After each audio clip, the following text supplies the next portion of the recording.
Halo guys, selamat datang kembali di Revolut Rupiah. Ada banyak nih rentetan bagus yang kita bakal lihat, kita bakal baca karena mulai dari BTC itu udah tembus ATH baru dari hari ke hari, bahkan dikit lagi aja $100.000. Ini kita record pagi ini, jadi nggak tahu ya kalau pas kalian nonton malam itu udah beneran nyentuh 100.000 lebih atau belum. Tapi selain itu juga ada berita kayak Gary Gensler tuh turun dari jabatannya SEC. Kemudian ada rumor tentang ETF spot Solana yang katanya bakal semakin deket. Pas Solananya juga lagi ATH baru hari ini. Terus ada spekulasi kuat kalau ternyata katanya rasio Ethereum versus BTC itu sudah mulai bottom. Nah, kita bakal bahas semua itu hari ini yuk. Oke, let's go.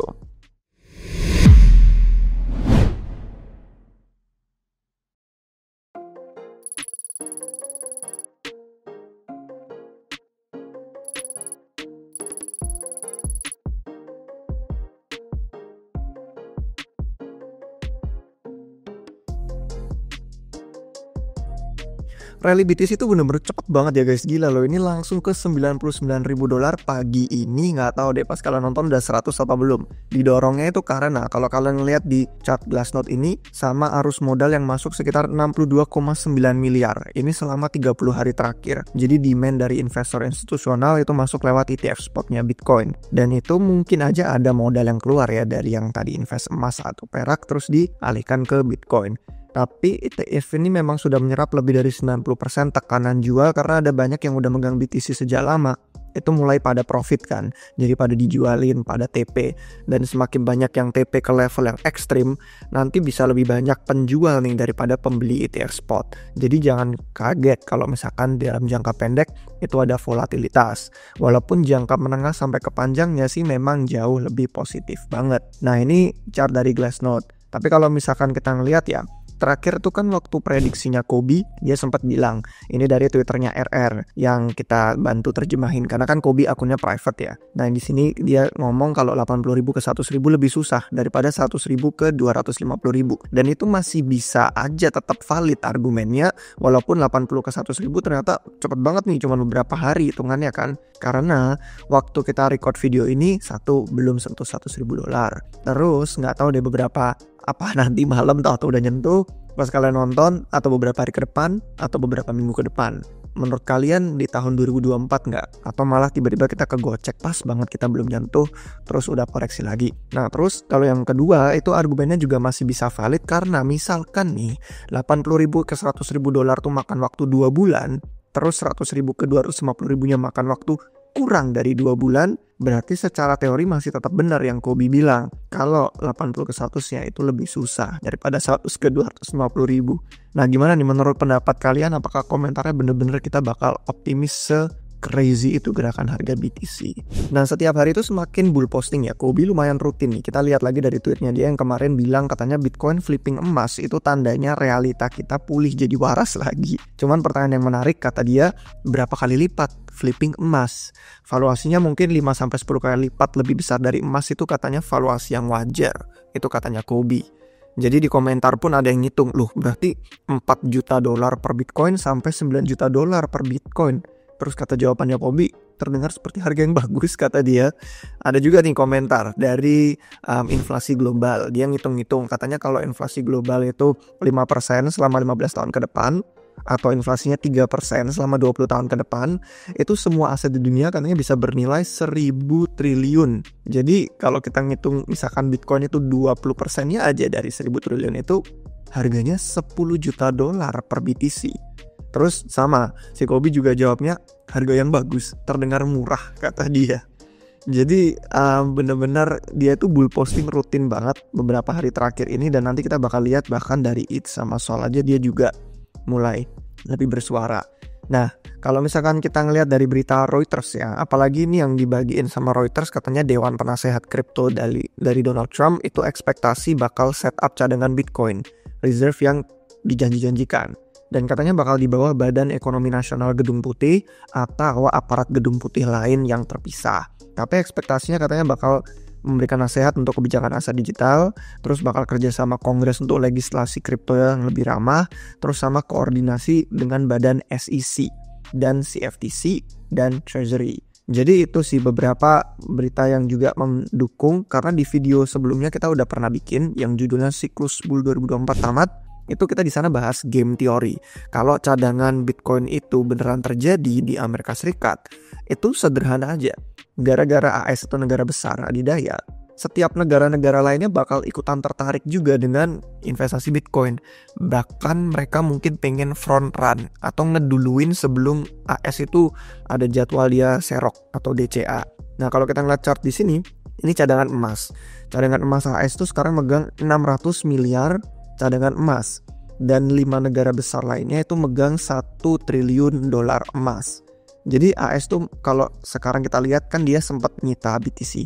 Dia punya sekitar 10 miliar dolar BTC. Itu rasionya berarti dari yang dia pegang BTC sama emas tuh 1,6%-nya lah. Dan kalau bobot exposure-nya mau disesuaikan sama market cap Bitcoin sama market emas, rasio mereka tuh sebenarnya 8%. Jadi punya 8% BTC dibandingin sama emas yang ada di cadangannya AS. Artinya kalau mau disetarain, itu AS perlu beli 40 miliar dolar BTC. 40 miliar dolar kalau kalian ingat angka yang di awal tadi kita mulai video, itu hampir setara sama inflow ETF spot sebulan terakhir. Jadi game teorinya, kalau AS bener-bener niat dan minat dengan cadangan Bitcoin, yang FOMO langsung negara-negara bangsa yang ada di seluruh dunia. Kalaupun enggak, ya setidaknya jadi tanda legitimasi negara-negara, bisnis sama investor tradisional akhirnya bakal melihat Bitcoin dengan cara pandang yang berbeda. Jadi lebih legit aset investasi ini.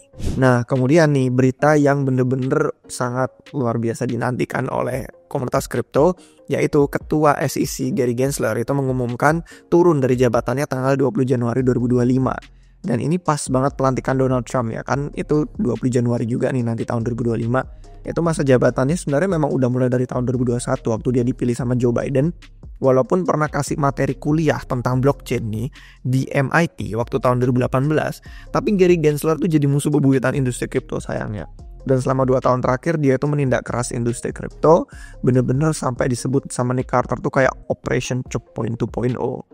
Jadi bener-bener sampai industri kripto tuh ada rencana sampai mau digulingkan sama dia. Lucunya di Twitter, ini kita baca bareng-bareng, di Twitter itu dia waktu mengumumkan turun dari jabatannya SEC, dia ngakunya saya telah melayani warga AS dan memastikan pasar modal tetap yang terbaik di dunia. Katanya SEC telah memenuhi misi dan menegakkan hukum.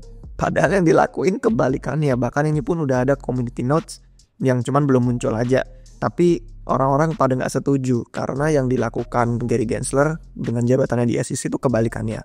Sama sekali tidak melindungi investor Amerika Serikat. Nah, komunitas kripto langsung pada selebrasi mendengar pengumuman ini karena akhirnya rezim teror dari Gary Gensler di SEC itu segera tamat. Jake Chervinsky, ini direktur hukum Varian, bener-bener nge-tweet simpel banget. Dia langsung ngomong, regulator dibatasi sama masa jabatan. Kalau teknologi is forever, selamanya. Nah, sekarang kita lanjut ya dengan berita yang tadi sudah, karena kan selama ini yang paling dirugikan itu regulasi kejam dari Gary Gensler dan SEC adalah altcoins. BTC dari dulu udah punya kejelasan regulasi, nggak pernah ada masalah. Makanya kita udah bahas Bitcoin di awal, udah aman. Nah, cuman dengan berita SEC ini yang perlu kita lihat dampaknya itu lebih ke altcoin seperti Ethereum dan Solana. Jadi sekarang kita bakal lihat ya, karena mulai banyak orang yang setuju, mulai dari Ethereum dulu nih. Kalau sentimen negatifnya ETH itu deket banget sama bottomnya, lebih tepatnya bottom rasio ETH BTC. Ini bahkan Murad aja sampai nge-tweet ini kan chart TA. Saya sih nggak paham ya sihir tarik menarik garis ini. Jadi kita lihat aja komentar orang lain yang bukan trader jangka pendek. Nah, kita ngelihat balik lagi ke orang yang sama, yaitu Kobe, karena saya senang banget dia ngeliat uji dari tahun 3-4 siklus sebelumnya dan bener-bener punya reputasi yang luar biasa mantap. Dan kemarin waktu hari ulang tahunnya itu sebenarnya ya banyak banget hadiah yang dia dapat. Gary Gensler turun, BTC $100,000, Sol balik ke all time high baru, dan kemungkinan dia bilang juga BTC bottom. Cuman kalau ngomongin bottom kan ya kita baru tahu itu bottom setelah waktunya lewat. Jadi kata dia sendiri, memang yang namanya timing market itu susah. Di tweet sini dia ngomong, nggak tahu deh ini udah waktunya sekarang atau belum, tapi kalau BTC terbang lebih dari $100,000 atau lebih dari $150,000 atau berapapun deh, Ethereum itu mulai terlihat murah jadinya. ETH itu harganya jadi murah banget karena dia masih di 1 digit. Beda sama Bitcoin yang udah 3 digit. Dan waktu summer nih. Kalau kita ngeliat BTC terbang dari $50.000 ke $100.000, itu naik 2 kali lipatnya itu mudah daripada kita ngeliat Ethereum naik 2 kali lipat dari $3.000 ke $6.000. Nah cuman kalau BTC udah $150.000, terus BTC itu mau naik 2 kali lipat ke $300.000, itu jadi kesannya udah main angka gede banget, 3 digit, jadi jauh lebih susah daripada ETH itu naik 2 kali lipat. Jadi kesimpulan yang dia bilang adalah yang penting itu BTC sama ETH itu tetap bakal naik 2 kali lipat dari titik yang sekarang. Nah kalau kita nggak bisa timing waktu di pasar, kita nggak bisa cari-cari entry keluar masuk yang benar-benar tepat dan nggak ngerti, karena memang nggak ada yang bisa prediksi masa depan. Ya kalau pengen punya 2 aset kripto Bitcoin dan Ethereum, ya udah beli keduanya aja kata dia. Jangan trading bolak-balik dari ETH ke BTC, karena kita udah bisa melihat itu banyak yang merugi. Ini chart dari Glassnode. Nah chart ini menarik banget karena kita ngelihat kalau trading ETH BTC yang tadi kata Kobe, kalau pengen punya keduanya ya udah beli keduanya, jangan trading ETH BTC. Itu ternyata yang pada timing market terungkap semua, karena kenyataannya 62% sejarah trading Ethereum, yaitu 2113 hari dia lihat nih, itu merugi daripada orang cuman ya udah megang BTC aja. Kecuali kayak RR nih udah megang Ethereum sejak tahun 2016-2017, atau kita juga sempat beli ETH waktu di bottomnya 2019-2020, itu lebih menguntungkan. Tapi kalau enggak ya udahlah, megang BTC itu relatif lebih aman, karena dari faktanya ini kebanyakan orang nggak ada di pasar, karena antara terlalu early, kalian mungkin belum kenal kripto atau udah kenal tapi masih belum percaya, atau pergi karena udah bear market jadi nggak percaya, makanya nggak punya deh posisi Ethereum waktu di bottom itu. Jadi ya masuk akal. Sentimen Ethereum buruk banget karena mayoritas yang megang Ethereum itu lebih miskin dalam denominasi Bitcoin. Itu yang dibilang sama analisisnya Checkmate dari Glassnode. Jadi sebenarnya dia udah bikin platform sendiri sih, Check on Chain sekarang namanya, meskipun sebelumnya memang analis Glassnode. Nah apakah potensi ETH itu bisa jadi uang yang lebih baik daripada BTC di masa depan? Nanti sih saya skeptis. Cuman ya kalau misalkan kita ngeliat dari presentasi yang kemarin dibagiin sama Mike Noder di DevCon, itu dia bilang katanya ya nggak mustahil juga, karena researcher Ethereum tuh suka banget banding-bandingin inflasi Ethereum dengan inflasi Bitcoin dan Solana. Dan faktanya memang inflasi Bitcoin itu hampir sama dengan Ethereum selama 4 tahun ke depan. Cuman inflasi token ini kan bagian dari supply. Kalau di ekonomi ada supply ada demand, percuma supply-nya bagus kalau nggak ada demand. Jadi nggak ada penyeimbang dari sisi yang satunya. Dan mungkin harapannya dari demand katanya dengan roadmap layer 2 nanti adopsi karena orang bisa tetap di Ethereum dengan biaya transaksi yang murah, itu mungkin bisa. Karena dia pun juga ngitung, katanya ada perhitungan walaupun biaya transaksi di layer 2 Ethereum itu murah, tapi dengan kumpulan dari banyak volume yang besar, itu nanti tetap bisa aja potensinya membakar Ethereum dengan jumlah supply yang gede. Jadi dari sisi inflasi, dari sisi supply tokennya itu bener-bener setara dengan Bitcoin atau bisa lebih baik dibandingin sama aset kripto kayak Solana di tahap yang sekarang. Nah menurut saya sih kalau ngomongin soal money Ethereum apakah lebih baik dari BTC, saya sih skeptis. Cuman potensi terbesar bukan ada di burning itu. Kalau saya pikir lebih ke demand, yaitu dari sisi ETF spot. Dan ETF spot Ethereum tuh masih jadi potensi terbesar yang menurut saya kalau misalkan nanti sales BlackRock lebih menguasai produk ini, mungkin lebih meyakinkan investor tradisional untuk tertarik investasi, atau mungkin nanti di kabinet Donald Trump itu bakal ada regulasi yang lebih ramah kripto, jadi memungkinkan ETF spot Ethereum tuh bisa staking, ada fitur stakingnya. Itu mungkin jadi ada daya tarik yang berbeda daripada ETF spot Bitcoin yang cuman pasif. Nah, nyambung sekarang dengan altcoin satunya, temannya Ethereum, yaitu Solana. Karena kalau di ETH nanti bisa ETF spotnya staking, di Solana juga seharusnya bisa.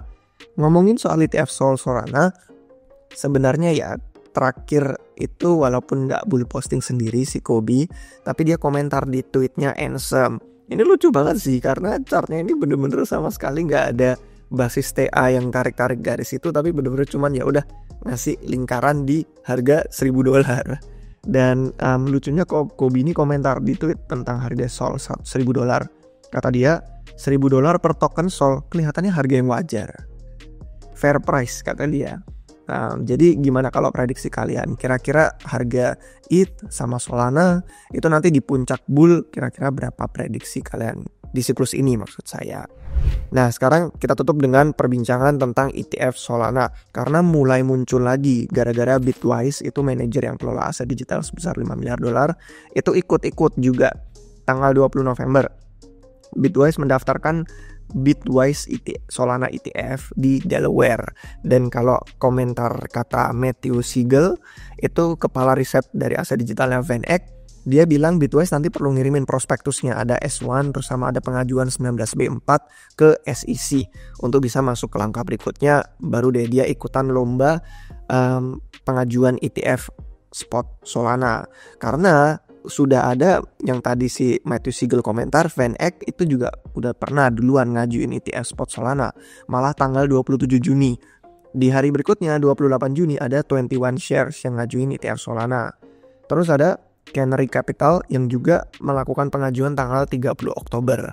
Jadi udah ada 4 ya sekarang yang ada di depan mejanya SEC, tinggal diakui atau enggak tentang urusan dokumennya itu. Jurnalis Fox ini bilang katanya SEC dan para penerbit yang tadi disebutin itu berdiskusi lebih lanjut tentang pengajuannya karena ada kemungkinan bagus, kata rumornya, setelah SEC mengakui nanti pengajuan itu ada periode waktu 240 hari. Jadi untuk produk-produk ETF bisa punya kemungkinan disetujui atau ditolak. Nah sebelumnya udah pernah nggak dilanjutin gara-gara Gary Gensler masih di SEC dan dia condong nggak setuju. Sekarang ada indikasi yang lebih optimis karena kayak tadi berita kita udah lihat dia turun jabatan dengan persetujuan ETF Solana di tahun 2025, itu kemungkinannya SEC bisa berada di bawah administrasi yang lebih pro dengan kripto. Nah James Seyffart, analis ETF di Bloomberg, itu komentar juga. Sejauh ini katanya kesempatan diluncurkan tahun 2025 itu ada kalau dapat administrasi baru di Gedung Putih dan di SEC. Cuman dia bilang ya tidak terjamin pasti karena hanya kemungkinan lebih baik aja. Nah kalau update terkinisnya waktu tadi sebelum saya record pagi sih, ETF Solana Bitwise udah mengajukan yang 19B4-nya. Jadi deadline terakhir untuk ini kalau SEC mengakui katanya sekitar awal bulan Agustus 2025. Nah gimana menurut pendapat kalian guys? Kira-kira dari semua rentetan kabar bagus ini mana yang paling bikin kalian seneng? Mana yang bikin kalian pengen selebrasi mungkin malam ini atau beberapa hari ke depan? Pokoknya akhir tahun 2024 kira-kira prediksi kalian optimis? Atau bakal ada gocekan koreksi? Kira-kira ada analisis yang mungkin kelewatan? Bisa kalian komen di bawah. Oke guys, kalau misalkan kalian suka dengan videonya jangan lupa kasih jempol. Jangan lupa subscribe biar gak ketinggalan dari video baru Republik Rupiah. Sampai jumpa di episode berikutnya guys. Cheers.